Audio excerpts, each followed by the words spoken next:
রাজধানী পল্লবী থেকে এক অটোরিকশা চালকের গলাকাটা মরদেহ উদ্ধার করেছে পুলিশ। নিহতের নাম রাকিবুল ইসলাম সানি ওরফে পেপার সানি।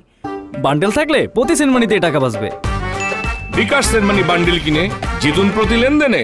পরিবারের দাবি, এলাকার চিহ্নিত মাদক ব্যবসায়ী জিন্দা সহ আরো কয়েকজন এ হত্যায় জড়িত। এর আগে সকালে পল্লবী থানার মিলাদ ক্যাম্প থেকে রাকিবুলের মরদেহ উদ্ধার করা হয়, পরে থানায় নিয়ে যাওয়া হয়। পরিবারের অভিযোগ, গত রমজানেও অভিযুক্তরা নিহত রাকিবুলের উপর হামলা চালায়। সে সময় এ বিষয়ে থানায় অভিযোগ জানানো হলেও পুলিশ কোনো ব্যবস্থা নেয়নি।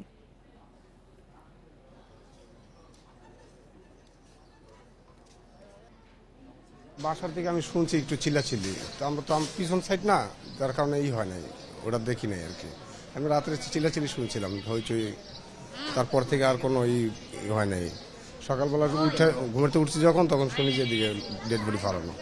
এখানে আসলাম, মামলা তো নিচ্ছে না, যে অভিযোগ না কি বলে এটা হবে, পরে আমরা তদন্ত করে আমরা যাব ফিল্ডে। ঠিক আছে, তদন্ত করলো না, কিছু না প্রশাসন। এখানে বারবার ফোন দিচ্ছি, স্যার আমাদেরকে হুমকি দিচ্ছে, আপনারা একটু আয়সা যদি ওদেরকে বলেন তাহলে হয়তো একটু ভয় পাবে, কিন্তু ওনারা কেউ আসলো না।